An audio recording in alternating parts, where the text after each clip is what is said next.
Today in this video I'll explain and demonstrate how to remove a chunk of stubborn subincisional cortex, and we'll use this video. So this is one patient who is being operated for cataract, and at this point nucleus has been removed and there's just the cortex.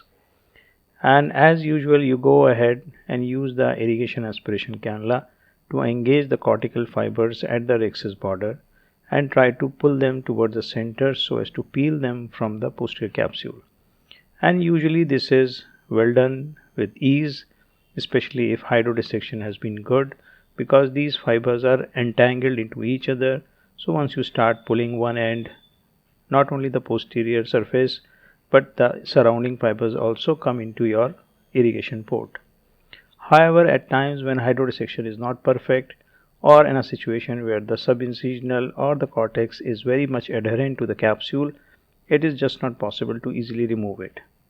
And subincisional area is especially tricky because at this moment you want to pull out the aspiration cannula, which also pulls out the irrigation ports and causes the shallowing of the anterior chamber, and with the visibility in compromise one can always engage the posterior capsule. So this is the point where I am giving up aspirating this chunk of cortex and resorting to another modality, that is implanting the intraocular lens and then safely removing this cortex with the protection provided by the intraocular lens.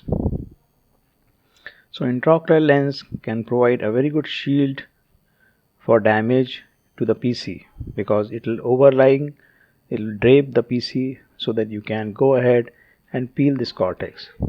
So we'll just demonstrate this intraocular lens being implanted, and this is a hydrophobic monofocal intraocular lens, and there it goes, the leading haptic in the bag and the optic in the bag. The trailing haptic can be dialed, and at this moment we can also take an opportunity to scoop the cortex which is lying on the posterior capsule so that it comes above the intraocular lens. So see how I will do it. So once the lens is there, you simply push it towards 6 o'clock and then pull it up, scooping against the posterior capsule, assuming that it will scoop the cortex. Then you go ahead and do the first thing to remove this cortex, and if you find that it has been removed, this is the safest way. But at times the cortex which is draped over the posterior capsule may not be scooped by the IOL edge, and then there is something else to be done. So here I can see that the IOL is actually draping not only over the posterior capsule but also on that chunk of the cortex, and here we can see it. Now this is a problem because this IOL is now, instead of providing protection to the posterior capsule and allowing us to remove the cortex, is now actually protecting the cortex which is lying underneath it.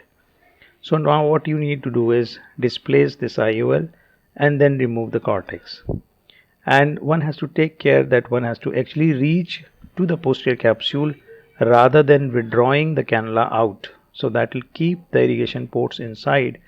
And once you have lifted the IOL, which I am trying to do, if not possible just by irrigation aspiration port, then you simply use the dialer to lift the IOL and shift it up, and this way you can go behind the IOL and then safely aspirate the cortex, keeping an eye on the posterior capsule and whatever the aspiration port is aspirating.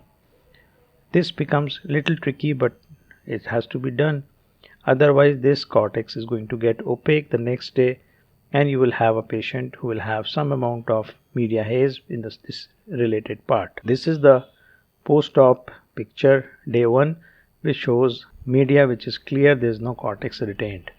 Thank you.